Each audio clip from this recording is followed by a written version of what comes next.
Ukraine denied targeting Bulgaria after a drone exploded close to the strategic Trans-Balkan gas pipeline near the border with Romania. Bulgaria's defense ministry said the type of drone was one that was used widely by the Ukrainian military. In response, the foreign minister has called in Ukraine's ambassador for a meeting on Monday. A Ukrainian foreign ministry spokesperson said the Ukrainian military was looking into the incident, but that it did not deliberately target Bulgaria.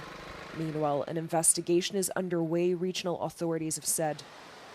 Не мога да кажа със сигурност за какво безпилотно летателно средство става въпрос, тъй като не само тече разследване, но и все още не е установено. The explosion caused no casualties. However, Bulgarian Prime Minister Rumen Radev said the drone was carrying significant explosives. The drone crashed in a sunflower field, just 1 kilometer from the compressor station of the Trans-Balkan gas pipeline, an international energy hub connecting Turkey, Bulgaria, Romania, Moldova, and Ukraine.